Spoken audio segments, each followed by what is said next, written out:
First, I just want to thank everyone for being here today. We've got a great audience of influential decision makers, and we've got a great lineup of speakers. We're honored to have Shay Assad as our keynote, and I'll introduce Mr. Assad in a moment, but I wanted to make some brief remarks to open the conference. At the Capitol Forum, we have a large team of investigative journalists who write articles about competition. And when it comes to aerospace and defense, the rules of competition are really rules of defense procurement. Because when it comes to U.S. defense spending, DoD is a monopolist, or it's the only buyer. And our mission statement at the Capitol Forum is to inform the public about how competition policy affects markets, affects the citizenry, and affects our democracy. And one topic we've looked at is procurement rules pertaining to monopoly parts. Specifically, we focused on a company called TransDigm. And when it comes to monopoly parts, one important question at hand is actually fairly simple. Should the government actually have access to, fully understand, and consider cost and price data for the parts it buys? Beyond this simple question about the government getting accurate cost and price data from its suppliers, and beyond the scope of this conference, are more philosophical questions about the rules for and the structure of the aerospace and defense industry. Questions like, should there be a concentrated aerospace and defense sector? What are the implications of concentrated economic and political power in this industry? Are the rules of procurement rules that govern a competitive market system or a monopoly or oligopoly market system? What are the best rules to promote competition in these markets? And then there are a series of questions about the goals of what does the government actually want to achieve with aerospace and defense procurement? Healthy competition, the best products and services for members of the military, the best technology, the best value for taxpayers, profits for corporations, the greatest number of high-quality jobs for U.S. citizens. It's important to understand that all of these questions have competing priorities, or some often can be competing priorities. And so for this conference, our scope is actually much narrower. We really want to talk about where we are in terms of government procurement and ask some less far-reaching questions, like what do key officials view as problems or concerns in the current government procurement process? And how can we better understand these problems and concerns? What is the menu of potential solutions for these concerns? What's likely to change from an administrative standpoint or congressional standpoint to address these concerns? And as we continue our reporting, I will hold to one central truth, and that is more information and more reporting on these questions is essential if we want to have a healthy defense procurement system, a vibrant national defense, healthy markets, and a healthy democracy. And with that, I'd like to introduce Mr. Assad. Mr. Shay Assad is the Director of Defense Pricing within DoD and is the department's senior advisor for all program-related contract negotiation matters, including all major weapons and information systems programs. In this capacity, he's been responsible for assisting in the implementation of the department's Better Power initiatives. He also serves as co-leader and proponent of the pricing and contracting community within DoD. He has a long history of working on all sides of defense procurement. A graduate of the U.S. Naval Academy, Mr. Assad served 2 tours of duty on Navy destroyers before becoming a naval procurement officer. From 1978 to 2001, Mr. Assad worked at Raytheon inside the industry, ultimately becoming Senior Vice President for Contracts, responsible for all contract and administrative negotiations throughout Raytheon's governmental and commercial businesses. In 2004, he rejoined DoD, working in several contracting capacities. In 2007, Mr. Assad received the Department of Defense's Medal for Exceptional Military Service. And I think, really interestingly, Politico in April last year wrote an article titled, "Meet the Most Hated Man in the Pentagon."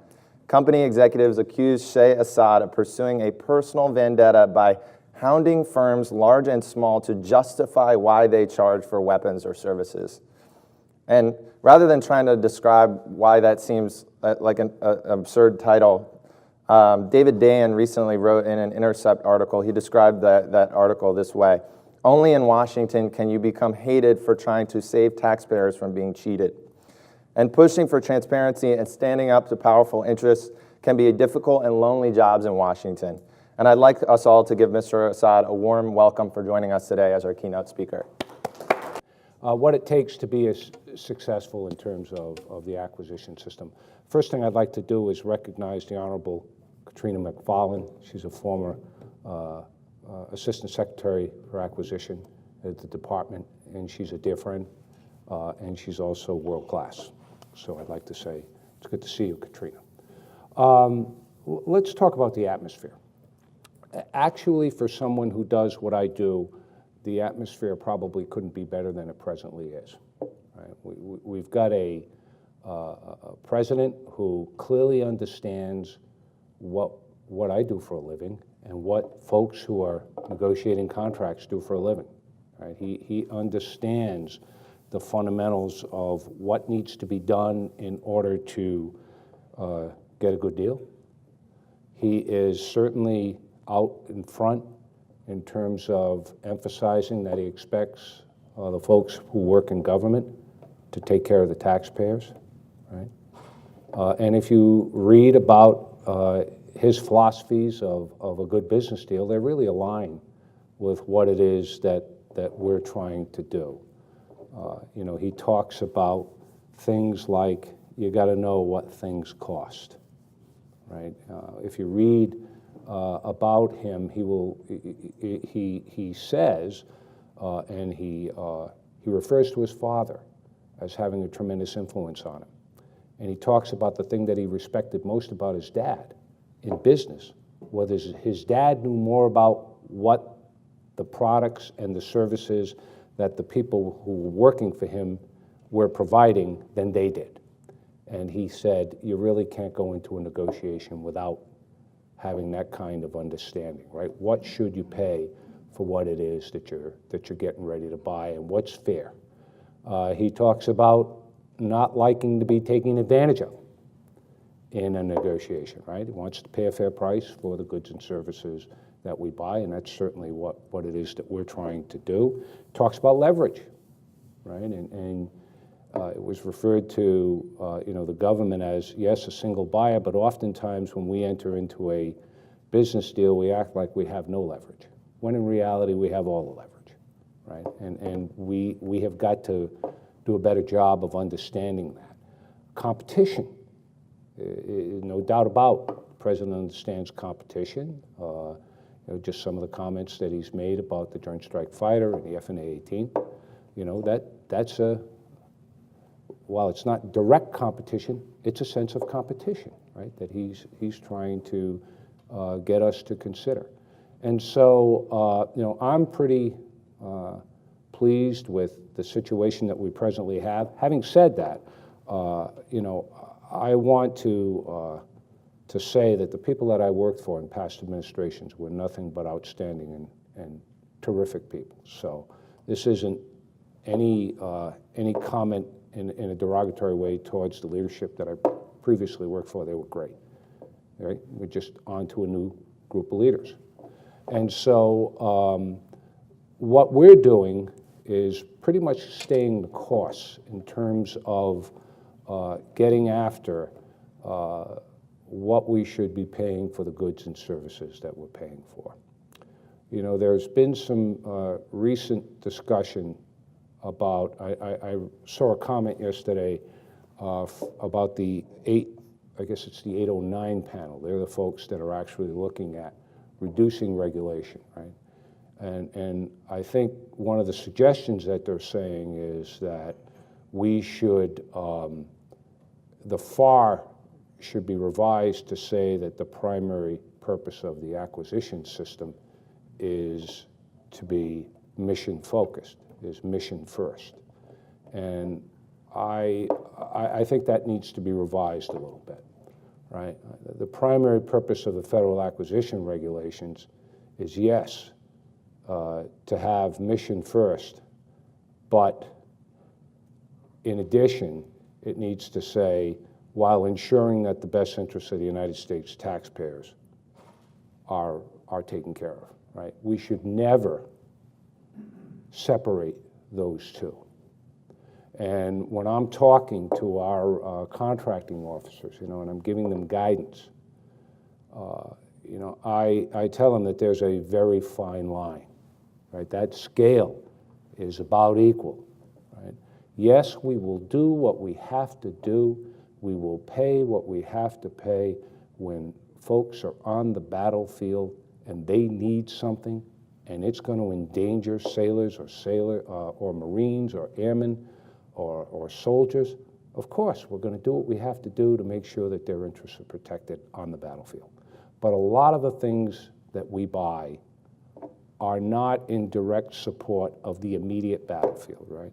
They're weapons systems that take a period of time to develop.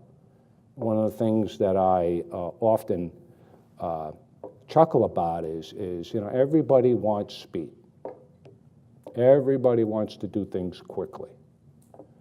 And we pay a premium for speed. Right? The taxpayers pay a premium for speed when we're buying complex things. If we're buying bananas and coconuts, we can do that pretty quickly, and that, you know, that's not a problem in speed. When you're buying a sophisticated weapon system, you need to be thoughtful and deliberate, right? You need to be thoughtful and deliberate. I liken it to, again, having run a major commercial company and having been on the other side of the street for in excess of 20 years, I can assure you that the commercial companies that I dealt with, when they were spending significant sums of money for capital goods, they were very thoughtful and they were very deliberate, and it took time to do. And so this thought process that somehow in a commercial environment that, you know, it's kind of, well, just tell me what it is you'll charge me and I'll agree to it and you'll provide it tomorrow and everything will be fine, right? It just doesn't quite work like that. I had numerous experiences in selling and buying major systems of a commercial nature that typically took 2 to 3 years to manufacture and build, and those negotiations typically took between 12 and 18 months to get done.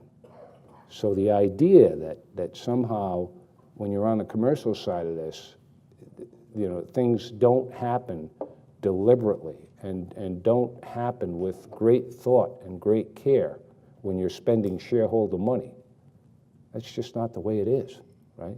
Because everybody in a company understands that the money that they're spending is not their own. We need to have that same focus. The money we spend is not ours, it's the taxpayers, right? And we need to ensure that we protect their best interests. So I do agree that the FAR needs to be changed in terms of its primary focus, but that primary focus needs to be focused on mission while ensuring that the best interests of the United States taxpayers are protected, and we should never divide those two concepts, in my view. You know, I've been greatly influenced by two people in my career within the department. One was Secretary Gates, and the second was Secretary Carter. And I mentioned this about a month ago in a speech I gave, but for those who weren't there, I'll kind of just relive it a little bit.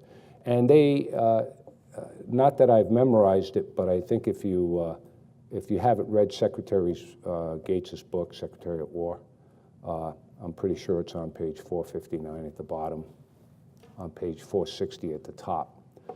And what he talks about is the acquisition system. And he talks about the numerous studies, the numerous works that have been done over a now 35-year period. And he talks about the fact that you could fill rooms with all of the studies and all the suggestions and all the recommendations on what it takes to be successful in acquisition.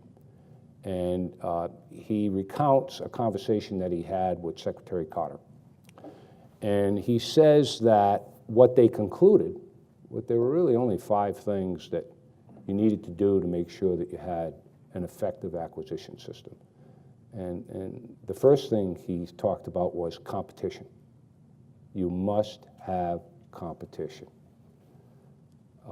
And he used the term real competition.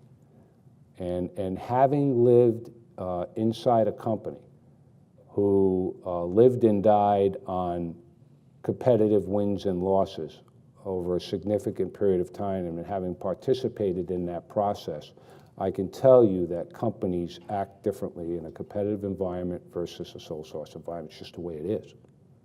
It's just the way it is.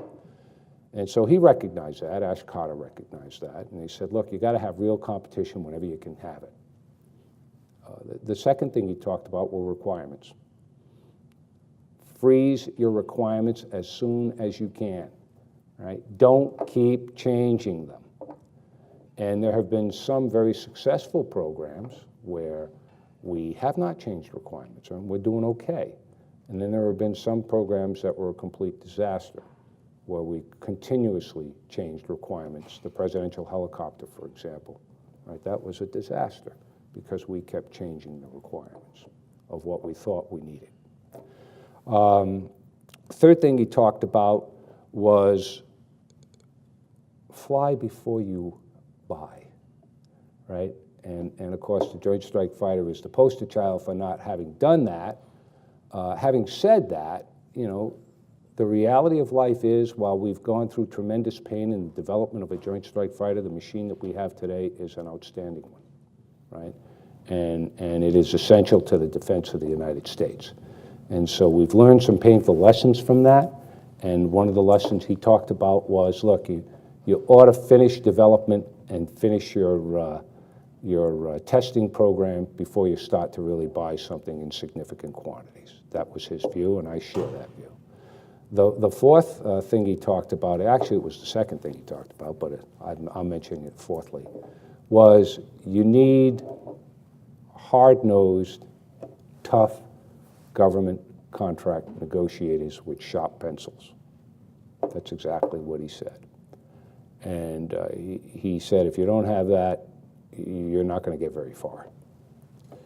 And the fifth thing he said was, we need to reward and we need to hold accountable program managers, right? Reward them when they're successful, hold them accountable when they're not, and don't be afraid to cancel a program that just seems to be floundering.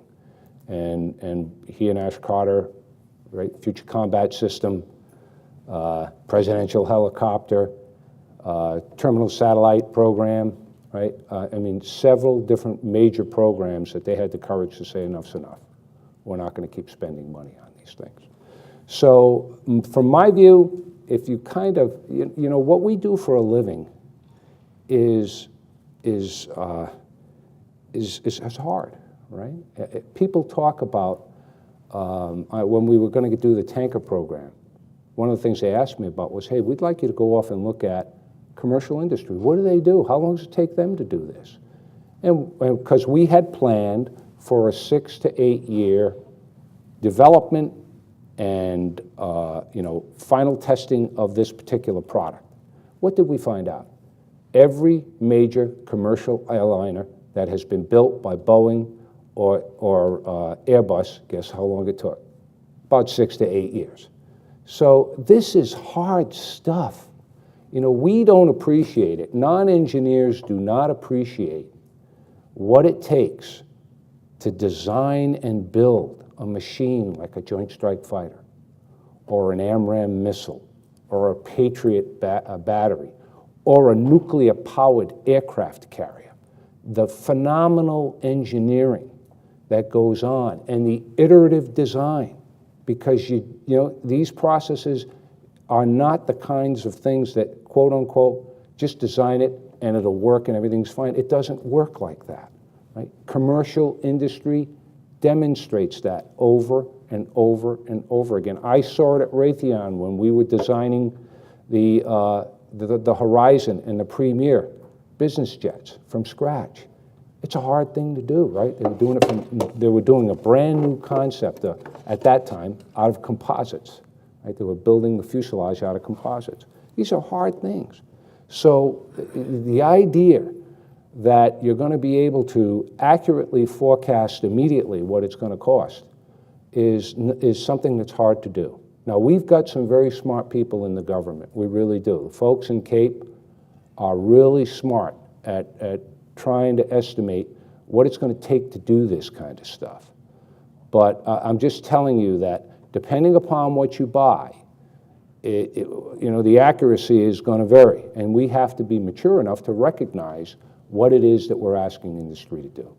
There's a lot of discussion about buying commercial items, right? But the fact of the matter is, a lot of the change that's been made really isn't affecting the forward-looking, how do we buy more commercial items? It really is looking retrospectively about what we did. I'll give you a perfect example. Right, one of the recent pieces of legislation talk about the fact that if you made a commercial item determination as a government official, if somebody has done that in the past, that if you're going to buy that item in the future, you have to rely on that commercial item determination unless you overturn it, and to overturn it is a pretty exhaustive process. So what that means is it's looking in the past. It's got nothing to do with looking in the future, right? It's got nothing to do with expanding how it is that we buy commercial items. And the reality of life is that we have to be able to have our requirements be more malleable. And what I mean by that, we have to recognize the commercial capability that is in the marketplace and utilize it. Right? That's how we will take advantage of the commercial marketplace, at least initially. Because if you're asking them to, from scratch, design something for you, that's not what they do.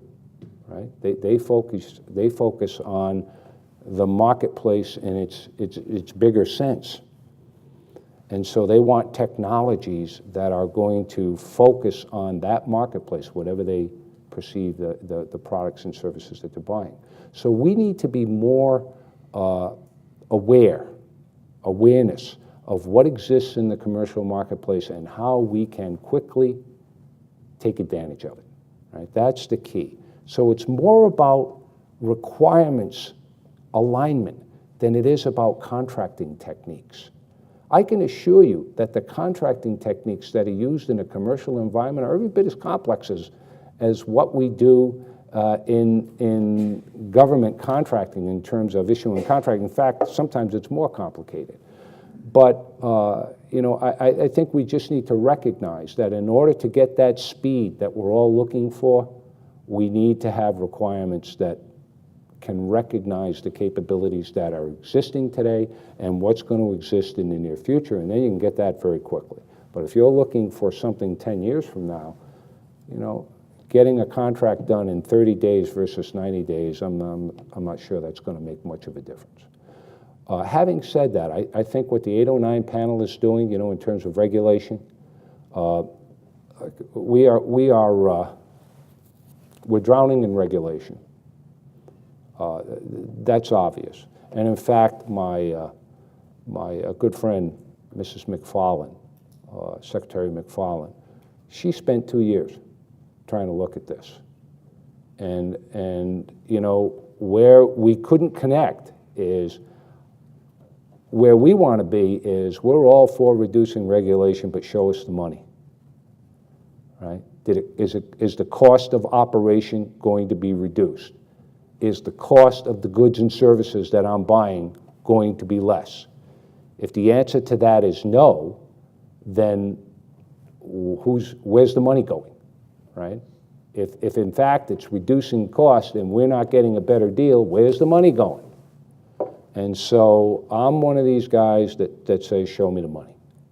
And I'm all for all of the regulation that can be, especially needless regulation that doesn't really impact things. There's no reason to have it, right? But I do believe, it was also mentioned yesterday that public policy is kind of a secondary thing, that mission focus really ought to be the primary focus on the FAR, and I do agree with that.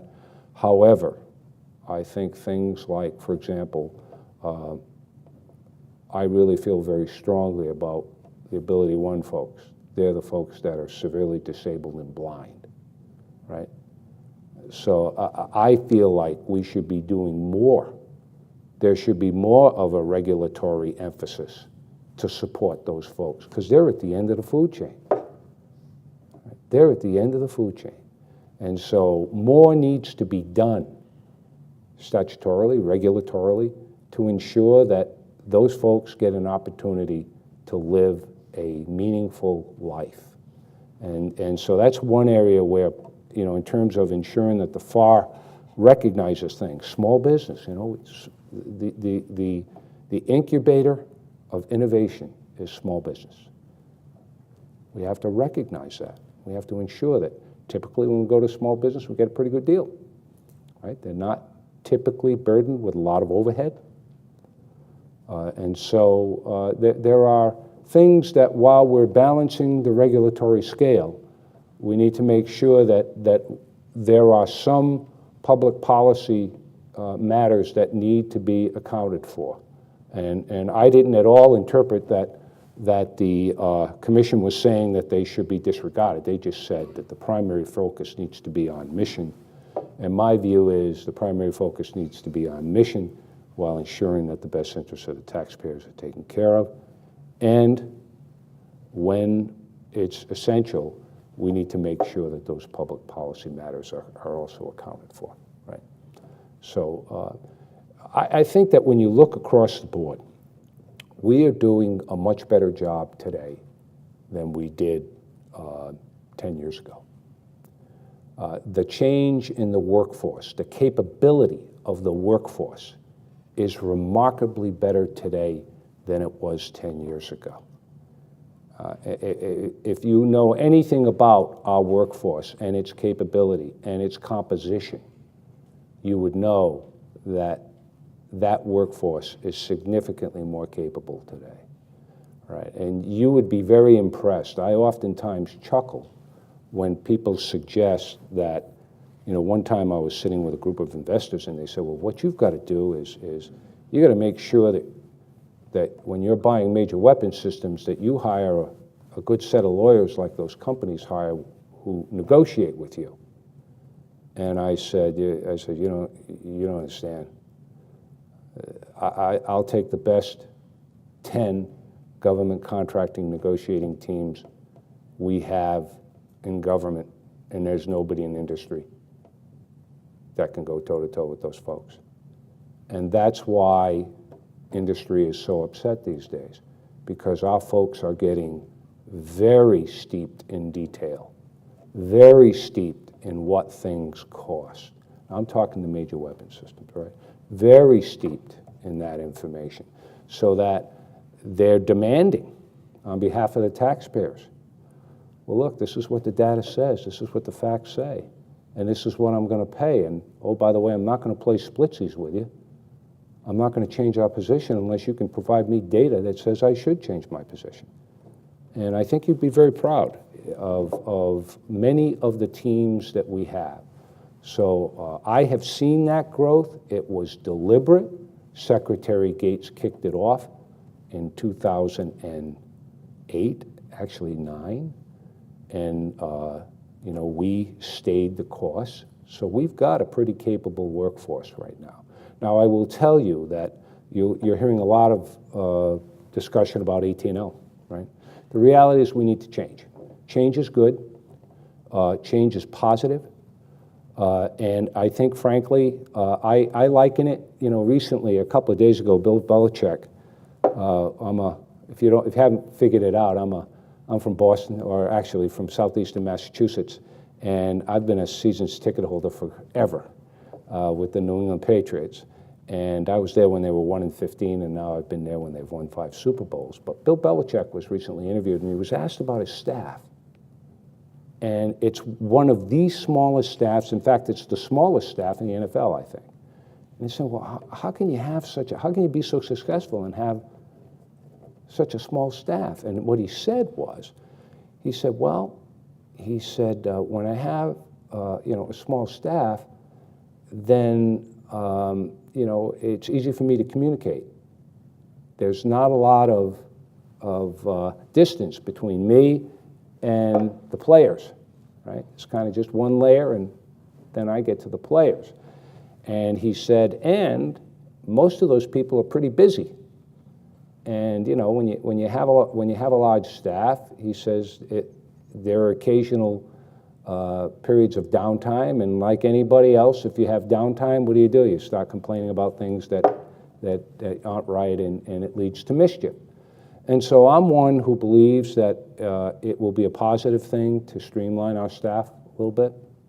I think that to flatten it out and you know, in my view, if you're not assisting and advising the field to execute, if you're not involved in establishing the overall strategy, you got to wonder what you're doing, right? Why are you there?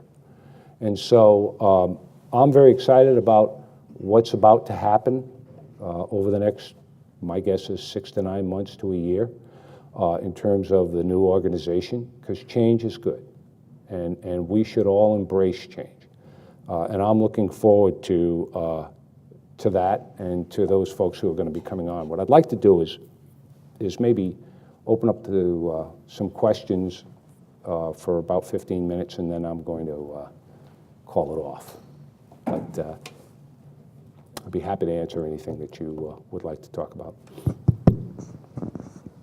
I have a quick question to kick things off. You mentioned that the staff is really focused on detail and cost and value and things like that. I'm guessing you mean like contracting officials and things like that. Is that across the board? Are you seeing that? Is that a change? Is that something that's a big change? You know, look, we've gone from a period of great emphasis on speed. There was a lot of acquisition reform I'm talking about in the 90s, right? And we paid a dear price for that. And no doubt about it, the taxpayers paid a dear price. And so what we're trying to do, and it's different, right? When you're buying a commercial item versus buying a sole source military item, it's a very different process that you go through. And I'll give you an example. Some things, however, are the same. Right? I was at a supply chain management conference for one of the big five. They asked me if I would speak there, and I did. And on the podium with me was a CEO of a major commercial company who provides product to almost every aircraft that literally flies in the world, literally. And he was asked about, well, how do you deal with buying a commercial item that you've never bought before? What do you do?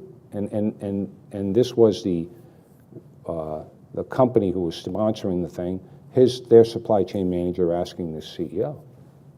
And the CEO said, and I wish I had it on tape, because the CEO said, well, what we do is we do this thing called should-be cost. And I said, should-be cost? He says, oh yeah. He says, what we do is we look at it, we try to figure out how much material is in there, and then we try to figure out how much labor is associated with building that product, and then we apply what we think is a reasonable amount of overhead and profit to that, and that's all we're going to pay.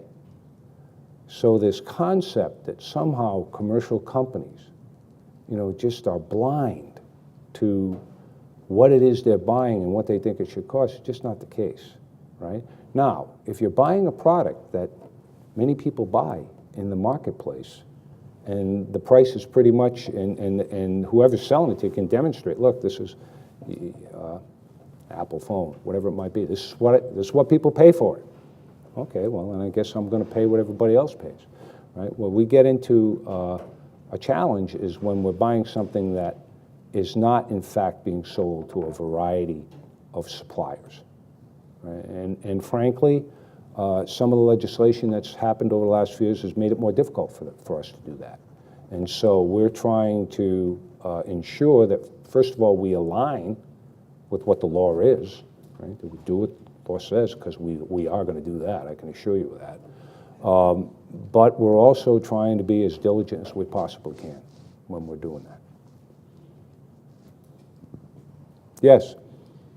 A research analyst wrote in a note this morning that price increases of less than 25% are generally acceptable without justification. I'm wondering if that's true, and if so, why is that a reasonable policy?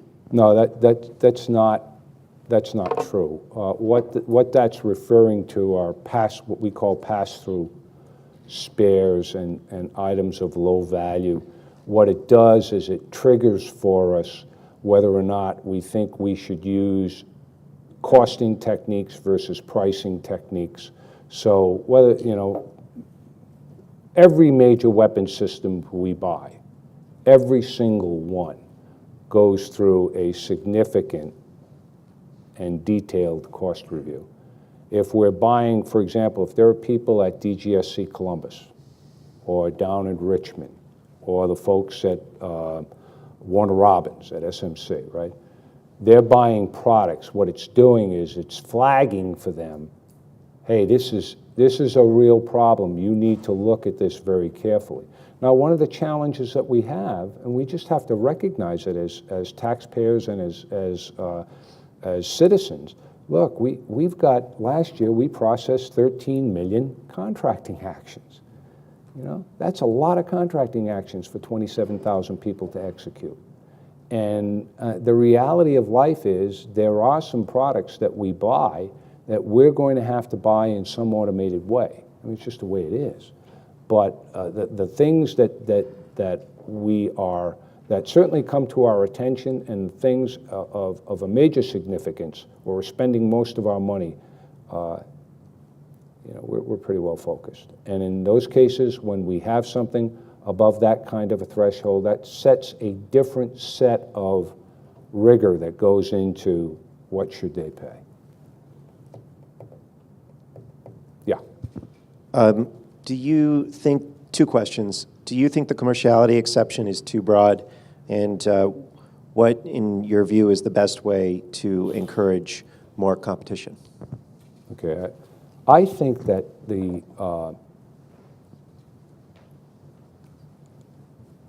I do think that Congress intended it to be very broad. And so I'm not going to suggest that what Congress did or didn't do, I'm not going to put any adjective on that. I think they intended it to be broad for a purpose. What they were trying to do was to promote companies to coming into our space, promote companies to invest their own money. The problem that we have is that the definition of investment needs to be relooked at, right? If companies are literally spending their own money to invest in a product, that should be looked at very differently than a company who is in the defense industry spending IR&D, because they get reimbursed for all that IR&D. Right? It's different than what a commercial company does. A commercial company is taking pure risk on whether or not a product is going to be successful in the marketplace. Nobody's going to reimburse them for it unless they actually sell the actual product. In our case, that's not the case. When a company, makes an IR&D investment, for example, if there's a company out there who has 50% cost type contracts, the day they spend $1 of IR&D, 30 days later, they got 50 cents back, plus fee. So, I mean, you have to understand how the system works. And so what we're looking to do, what I hope will be done, is that the investment the view of investment, companies that are actually out there spending risk dollars to make success, they should be rewarded for that. And the companies that are taking a little more conservative approach, well, they shouldn't be treated the same way, right? I mean, it just kind of makes common sense. If I'm risking it, 100% risk, and you're eventually going to be reimbursed for it, should we both be treated exactly the same way? I don't think so. And so I think that's what we have to look at. I don't think, I mean, I'm okay with the commercial item definitions. I mean, that's where we have to look at. When is it appropriate to, how should we view the investment, right? Because there are legitimate companies that we do business with who make significant investments in the commercial marketplace, And we need to recognize that, because then we've gotten the benefit of it, right? We got the total benefit of the research and development and the work that they paid for on their own nickel. So therefore, they should have a right to recover that over time when they're selling commercial products to us. Yes? I think there's a lot of different ways to consider what a fair price is. One angle is to actually look at how much profits a company is making. If it sells $1 billion, $2 billion, $10 billion to the DoD, and they're making a certain level of profit, you might conclude that they're not giving you a fair price if it's excessive.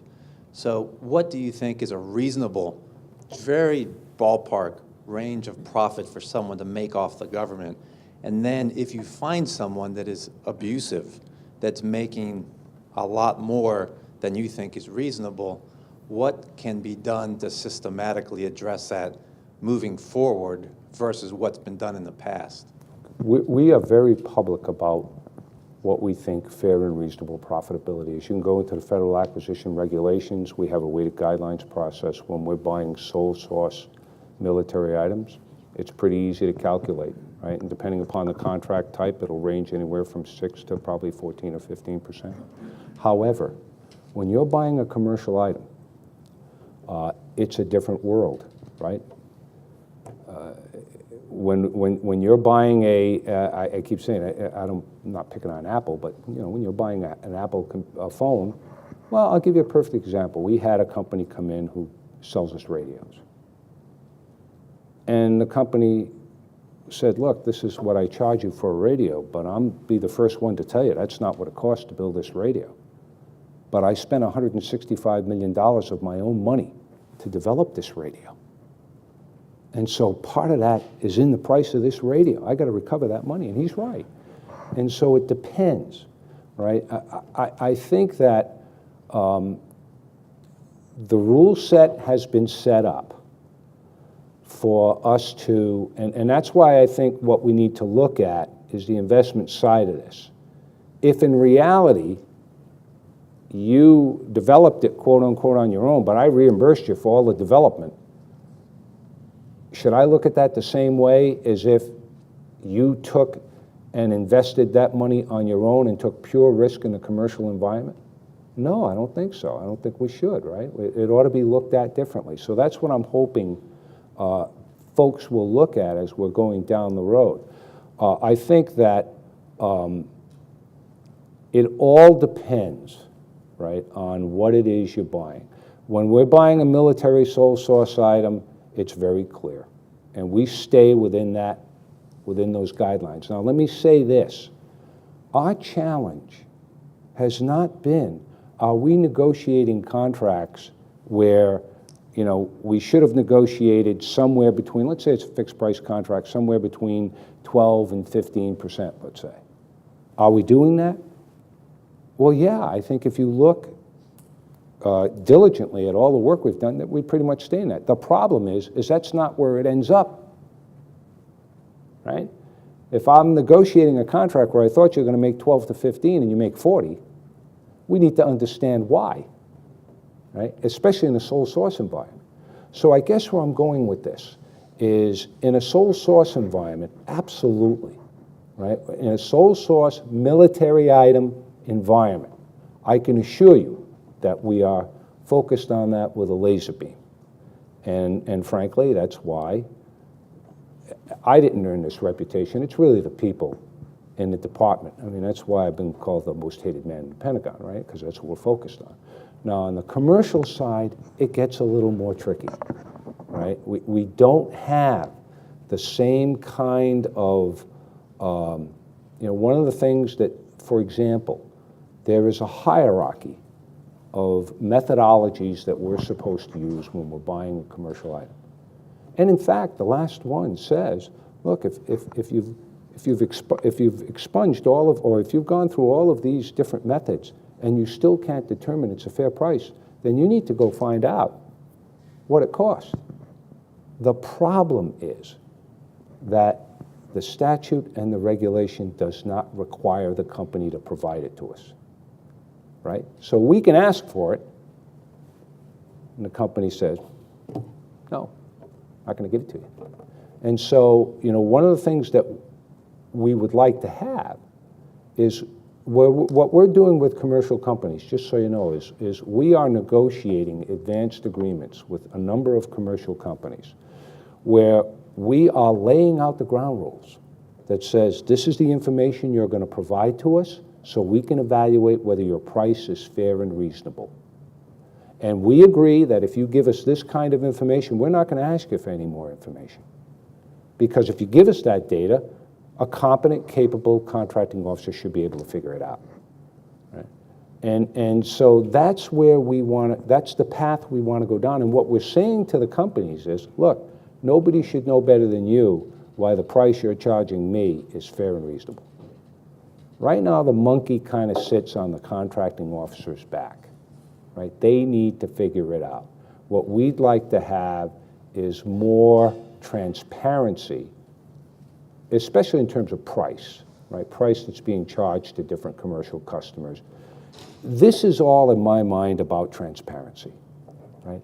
If we are dealing in a transparent environment, then I think we can pretty much take care of the taxpayers.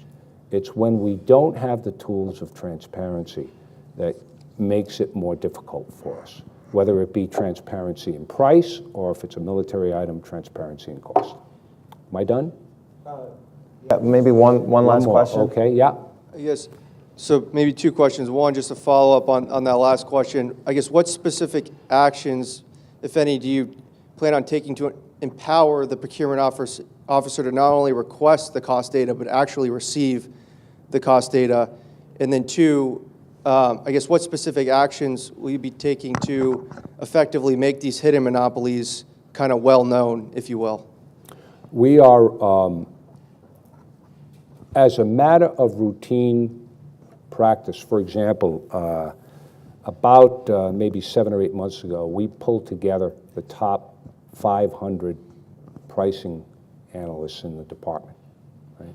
Purpose of that was to spend a week talking about a lot of the things that we're talking about today, talking about getting after the data. Right? Now, I will tell you that we have varying degrees of cooperation from companies in terms of being transparent. Many companies are not a problem at all. They do an outstanding job at it. They give us the data. They are very cooperative. In some cases, that's not the case, but in general, we get cooperation, right? Where we want to go, though, is we want to make sure in the commercial item environment, right, we want that transparency of price. And frankly, what I've found out is when we're dealing with a pure commercial play, typically they're very transparent. They really are. I mean, the pure commercial plays now we've got some outliers, but in general, they give us the data, they give us the pricing information, and sometimes they even share more than that, right? Their only concern is that our need to recognize that their accounting systems don't necessarily align with what I call job shop accounting, which is this is exactly how much it costs for this particular product, because they may be building to a annual forecast of product, and it really doesn't matter to them who they're selling it to. So they're building it as efficiently as they can. That's the most efficient way to build, right? Is to simply be to not really care who it is, who is the customer. I'm building them all exactly the same way. And so I can tell you that we are stressing this over and over and over again. It is difficult, right? It is not an easy thing to do, but we're getting a lot of support. I can tell you that the folks in Congress have been tremendously supportive. The HASC and SASC have been very supportive of us in the past. We've brought some of these issues up to them, and the way we do that is through what we call the legislative proposal process in the department. And so, you know, we'll have our set of legislative proposals that we will make to Congress, and they're very deliberate about considering them. And I can tell you that, but for Congress, the improvements that I talked about in our workforce never would have happened. So, but for the SASC and HASC and the creation of the Defense Acquisition Workforce Development Fund, the improvements in the professionalism and the overall capability of our buying folks never would have taken place. So what I'd like you to leave you with is, look, this is a never-ending journey here. And I can assure you of one thing. I actually know Secretary Mattis. And I can tell you, I'll tell you a story about mission and how Marines think about things. I was the senior Marine Corps contracting official in the mid-1990s when we were going back into Iraq. And we were actually responsible for going into Djibouti. So we are going in, Marines are going in to a completely virgin operation. There's nothing there. So they have to create an operating base. And one of the things they needed was power, right? I mean, they need electricity. And so we've got Marines on the ground and who are literally there in 3 weeks, and they've got to set an entire camp up to house thousands of Marines, right? Or hundreds and thousands of soldiers, sailors, airmen, and Marines. And I'm in my office, and I get a call. Said, sir, Colonel so-and-so is on the phone. And I said, well, I thought he was in Djibouti. They said, he is. So I pick up the phone. It's a Marine Corps colonel. And he's reading me the Riot Act. And I said, what's the problem, Colonel? He said, well, it's the power. It's the power. I said, well, we got you the power. My understanding is you're all... He said, that's the problem. You paid too much for it. And we're not going to buy it, right? And so I'm telling you that story because that's the Marine Corps mindset. $10,000 is a lot of money. 10 grand's a lot of money. And so I can assure you, for those of you who are on the taxpayer side of this, right? What I said to Secretary Mattis when I saw him was that, look, I'm committed to staying. And so I'm going to be here for the next 4 years, and we're going to continue after this, right? We got a lot of good people. We really do. And what we buy, I mentioned those 13 million transactions. Those are bananas and cucumbers, and those are nuclear-powered aircraft carriers. I mean, there is no procurement and acquisition organization in the world that can even begin to rival what we do in the Department of Defense. So, you know, and I want the taxpayers to be assured that from the top leadership on down, and this has been very consistent over the years, but you know, I can assure you that the present secretary cares about what we pay and cares about the taxpayers of the United States. And with that, I'll say thank you very much.